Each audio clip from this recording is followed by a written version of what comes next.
All right, we are live for the third week or third episode of the Dynasty Coaches podcast. We missed last week, just had some stuff going on, so we decided to take a week. And this week we're going to go over some second-year running backs. We went over a few second-year quarterbacks a couple weeks ago, and we figured we'd take a look at some of these running backs that some of them are impressing, some of them are just middle of the pack right now. But I am Brandon. I write for the Fantasy Coaches, also co-host with Dylan on this podcast. What's up, man? So how's it going tonight? Not too bad, not too bad. Excited to look at these running backs and some rookies that are impressing this year. So yeah, we got an interesting game coming up here soon. Oh yeah, or tonight. It's definitely two quarterbacks are expected to lead the NFL into the future. Yeah, you got the last two number one overall picks playing tonight. Yeah, Trevor Lawrence and Joe Burrow. So it's gonna be a fun game to watch. Last time those two played, LSU beat the brakes off Clemson. So yep. We'll see what happens tonight. Both of them don't have the greatest of teams, but Bengals are looking a little bit better. Yeah, I think the Bengals could contend this year. Yeah. All depend on that offensive line. Yeah, the offensive line is a big question. They hold up and keep Burrow healthy. Yeah. It should be all right. Well, speaking of Jacksonville, year 2 for James Robinson. Right now, he's running back 17 on the year. The first couple of weeks, he just was not getting the work that everybody expected. It seemed like Carlos Hyde was getting in there a whole lot. They were using him as their main back. James Robinson was seeing his snap count was all right, but it seemed like they were just going to Carlos Hyde a lot more than they were James Robinson. Now, last week, his snap count actually dropped, but his production went way up. Mm-hmm. So in week 2, he had 73% of the snaps, and he only scored 9 fantasy points. In week 3, he had 59%, but he scored 25 fantasy points. Mm-hmm. So when he was in there, he was getting used. And I think we're going to start seeing more of that tonight. Let's hope. Yeah, especially with Carlos Hyde being out tonight, this game, and James Robinson being in there without that threat to take over. Yeah. What do you think about James Robinson rest of the season or anything like that? How they're giving Carlos Hyde more carries, more work than James Robinson is beyond me. I mean, this is a guy that put up 1,000-yard season in his rookie season as an undrafted free agent. 7 touchdowns, another 350 yards through the air. They need to start using him more. I mean, Robinson is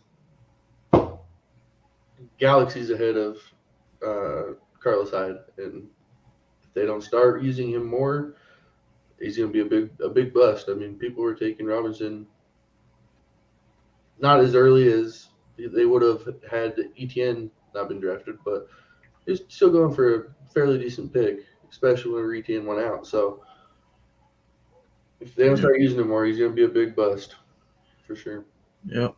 All right, Charlie, you have joined us. Yes. How's it going? What's up, Charlie?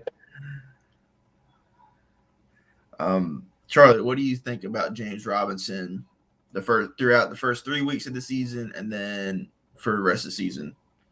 I think it's pretty criminal how Urban Meyer's been treating that backfield. Like I caught the end bit of what Dylan was saying about that, and I backed that 100%. Because we saw what James Robinson could do last year when he was given control of that backfield. He put up RB1 numbers on a consistent basis week to week. And if he was simply given the keys to the backfield and giving 20 plus carries, 20 plus touches a week, he could do the same thing. But this fascination with Carlos Hyde, I think, is a little odd, at least.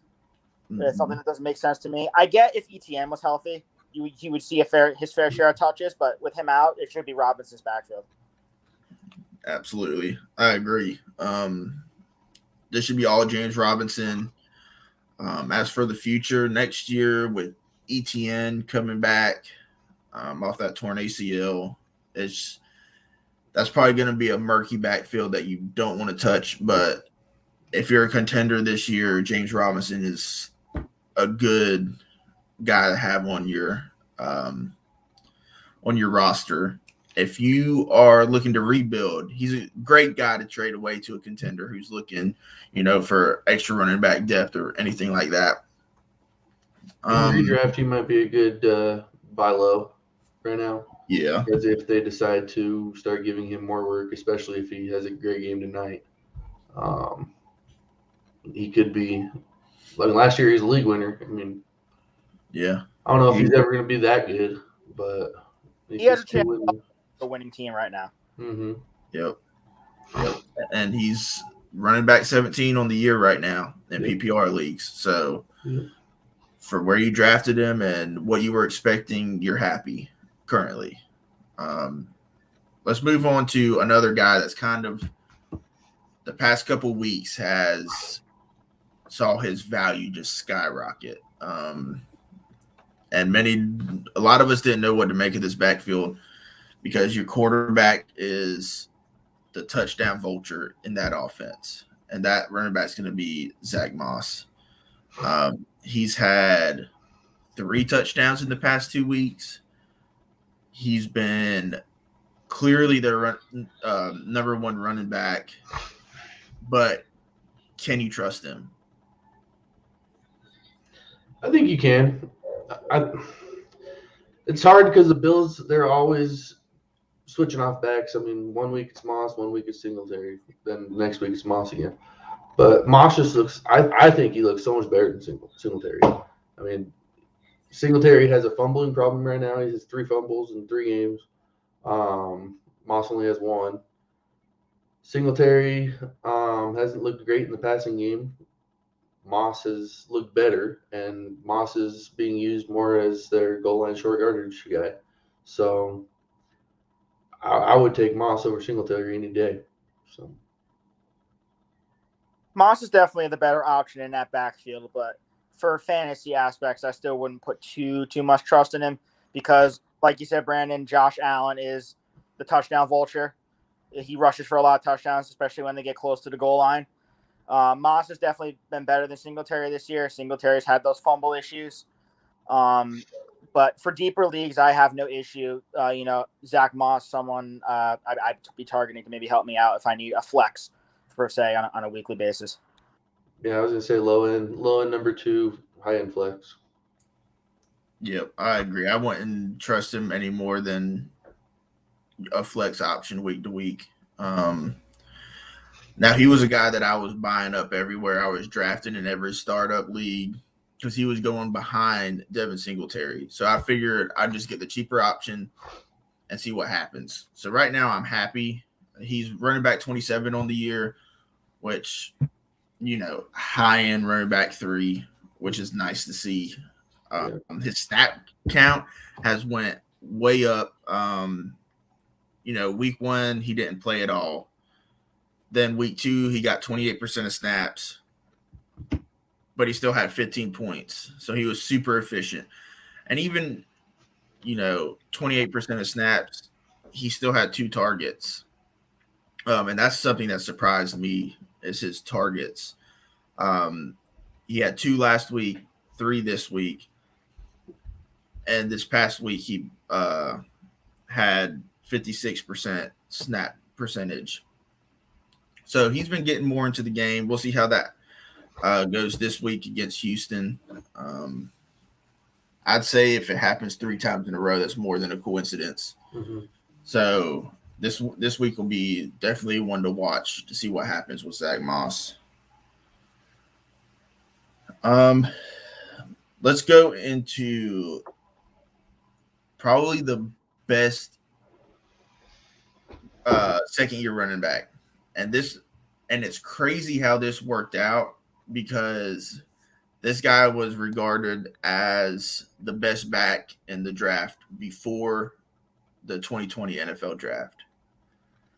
And right now, he's the best back for fantasy out of this group of running backs. That's Deandre Swift. Everybody was like, before the 2020 NFL draft, everybody had him number one, him or J.K. Dobbins. They had him number one. Draft happens. All of a sudden, Jonathan Taylor's number one. Swift is the best option right now out of all of these 2020 backs. So the consensus was right, but we just did not trust the landing spot for Swift. But with Goff there, it's only helped him. Goff is checking down. Swift is seeing the targets, and he's seeing the carries that you want out of a number one running back. What do you guys make of this? I like it. And especially, I think they just interviewed Dan Campbell, and he just said, we're going to keep feeding him. We're going to be giving him more.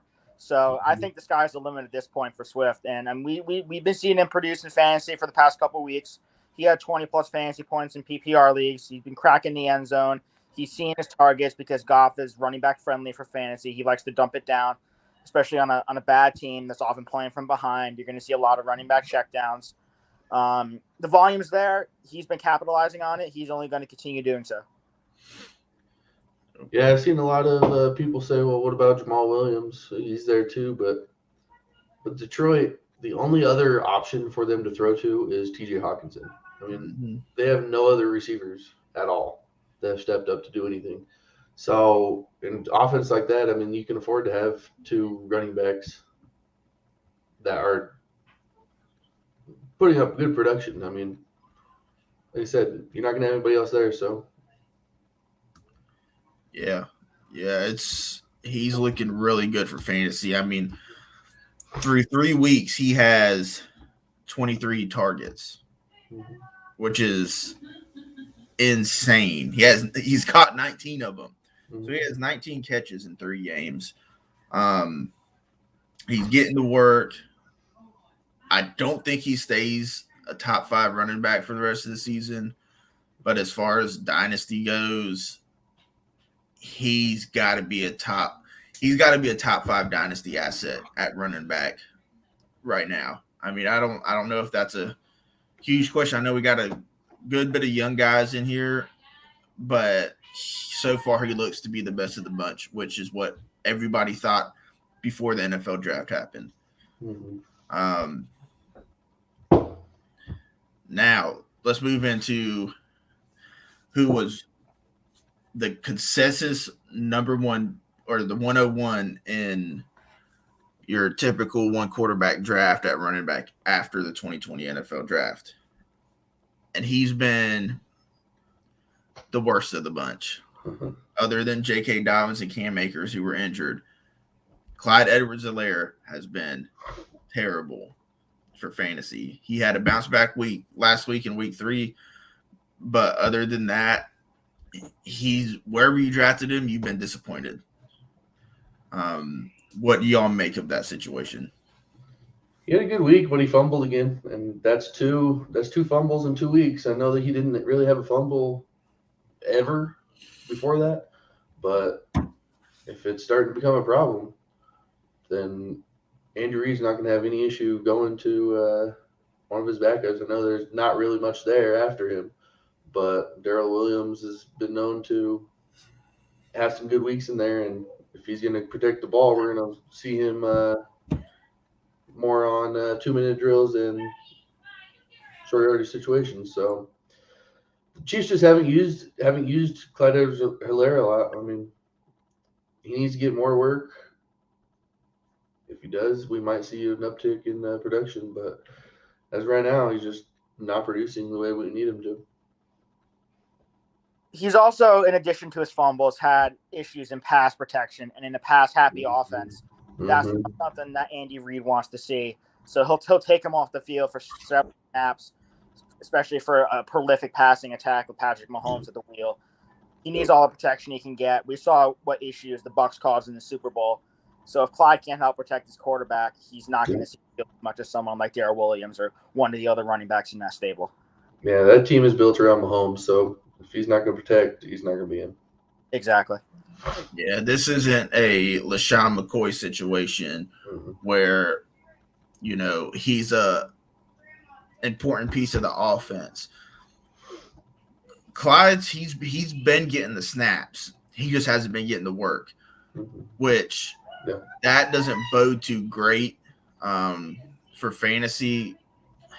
He's had over 60% of the snaps all 3 weeks already, but he's only had 5 targets. It's been not great at all. Mahomes, they just don't need to go to CEH to make that offense run. It's Travis Kelce, Tyreek Hill. That's all they need. It's just, to me,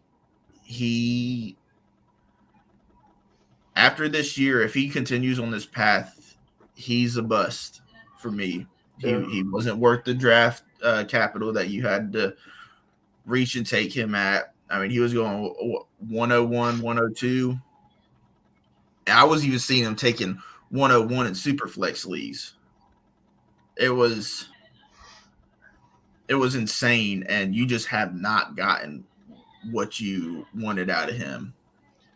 It's crazy because at LSU he was such a good pass catcher. I mean, he was regarded as probably the best pass catching running back in this draft, and for him to only have 5 targets through 3 weeks, that tells me the Chiefs don't trust him in the passing game. Too many mouths to feed in that offense, and Mahomes has shown a tendency to go to other guys too at times, like DeMarcus Robinson, Byron Pringle, in addition to your big guns in Kelce and Hill. So, there's just no reason for him to be throwing to his running back all the time, and we're finally, seeing the repercussions of that. Yeah, Mahomes is such a good runner. Also, he's such a smart runner. So instead of checking down, he's taking off himself. So, yeah, he extends plays, which isn't great for Clyde because he's not going to check it down. He's going to try to get the bigger play. Let's move on to another guy that I was like super, super excited for this year. I thought he was going to take a giant step forward, even though he plays for a rival of my favorite team, the Eagles. He was a guy I was trading for, drafting. I absolutely loved him. I thought he was the next big thing at running back, and I still think he will be. And that's Antonio Gibson. Right now, he's sitting at running back 20. The Redskins haven't, Redskins. The football team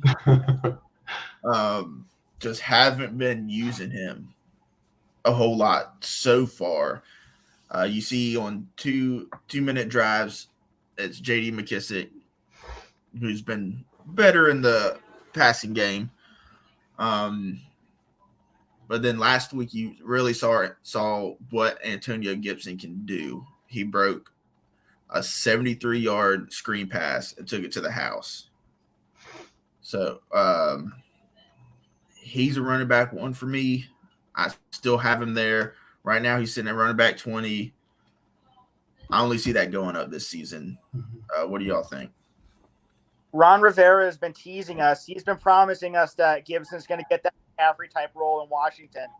I'm waiting for it to happen. I haven't seen it yet, obviously, but again, we're only in week 3. We're going on to week 4 now. But again, like you said, Gibson, he's shown that he can be effective in the passing game. Took a screen to the house. And we obviously know what he can do in the ground. He can find holes. He's explosive. He's agile. Again, his like Swift, I think his sky's the limit. He should be an RB1 moving forward. J.D. McKissick's not really a threat to me.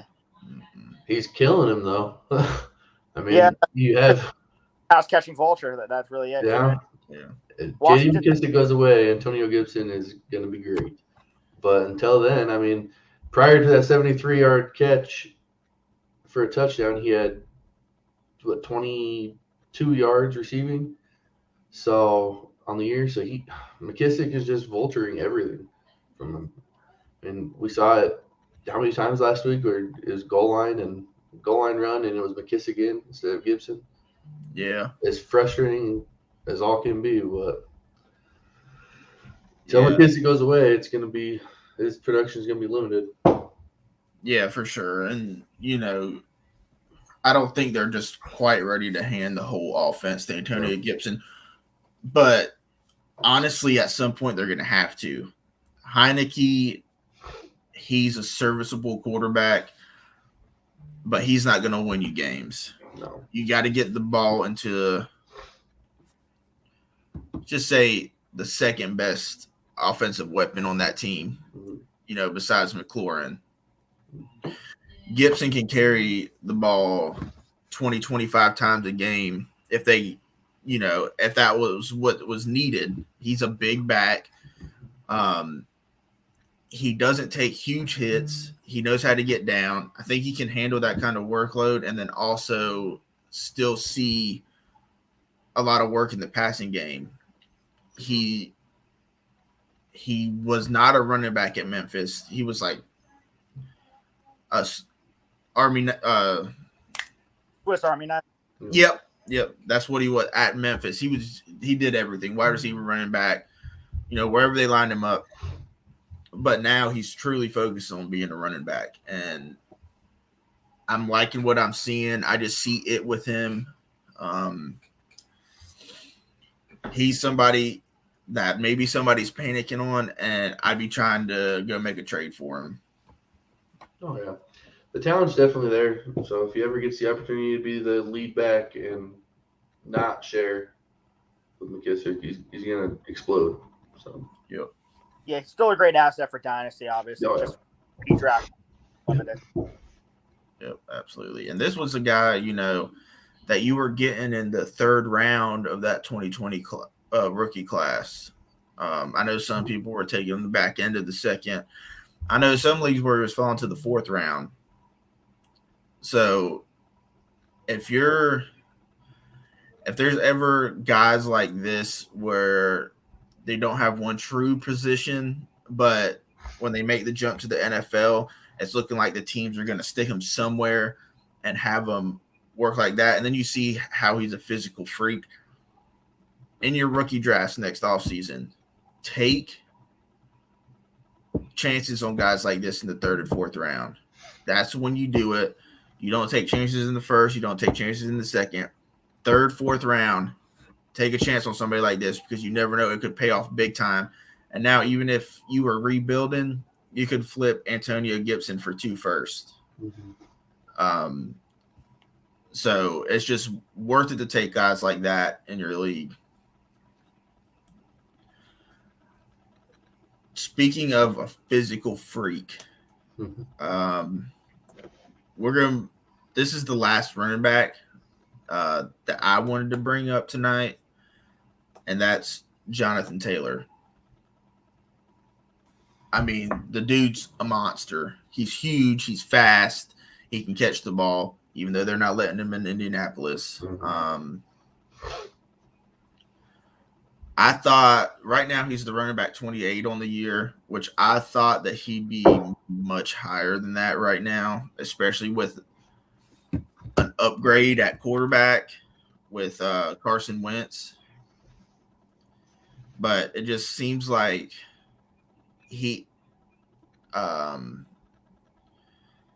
Hines is just taking over the receiving work.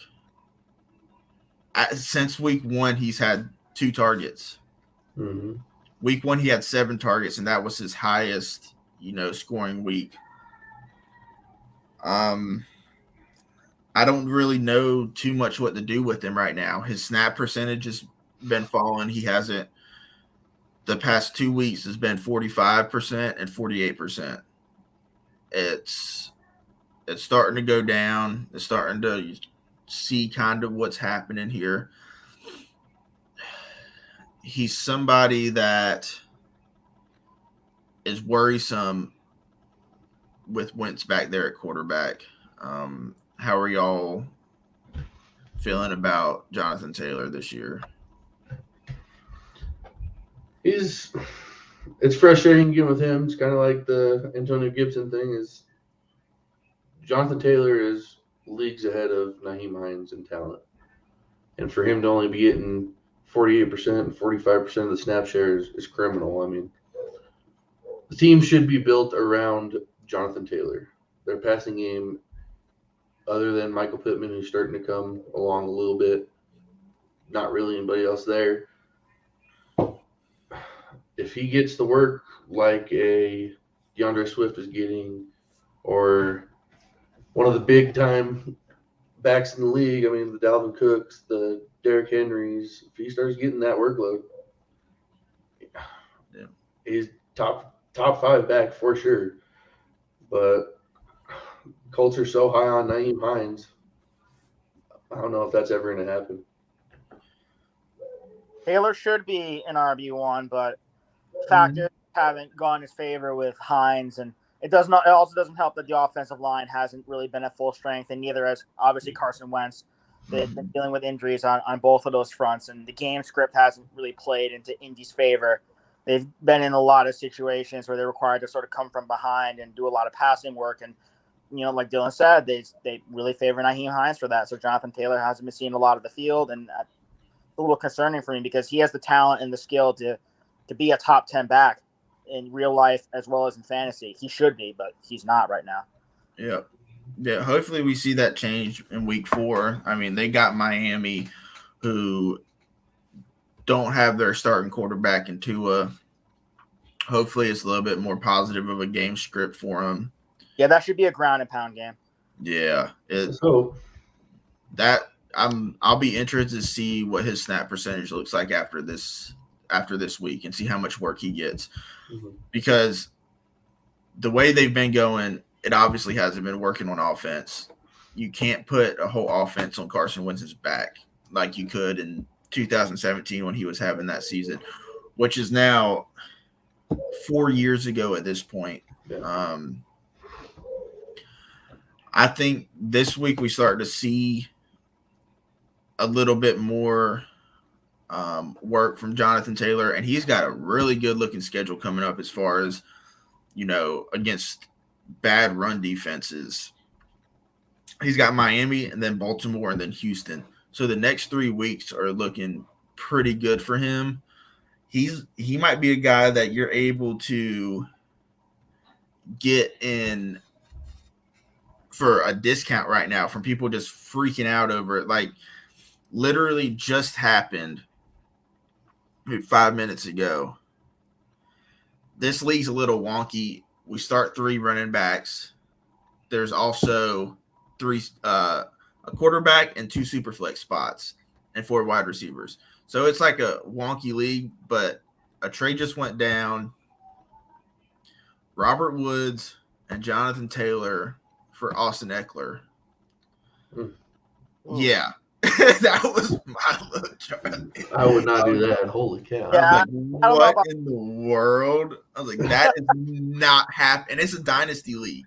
So that makes not it worse. Anywhere.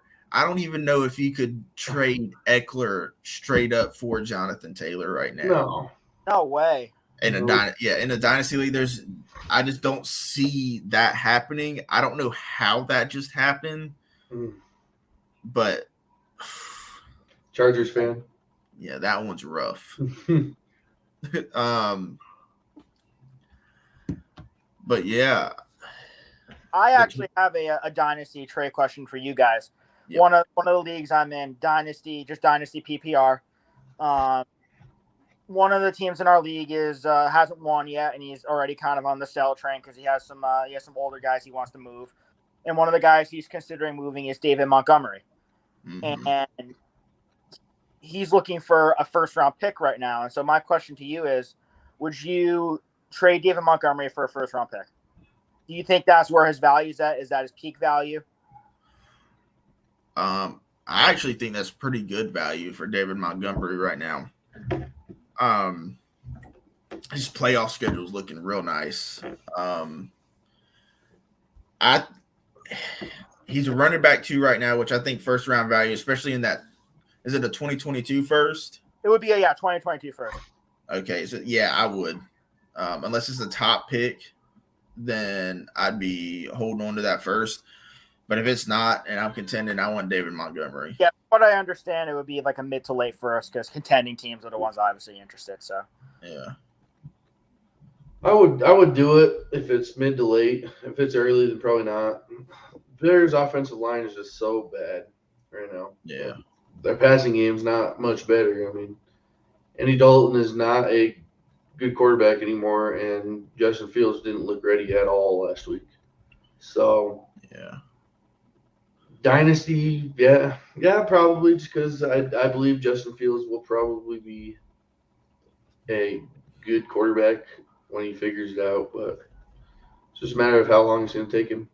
yeah, So, yeah. I think, like I said, if it unless it was an early first, I think I'm doing it. Early first is. You're talking about Breece Hall, Isaiah Spiller, and Kenneth Walker next year as your top 3 running backs. And, of course, you don't know their landing spots yet. But for the most part, I think I'd take any of those 3 over Montgomery right now. But, yeah, that's a good question. I think I'd do it if I was contending. I'd want Montgomery. Yeah. As a seller, do you think the person getting rid of Montgomery is that like max value you could probably get mid to late first?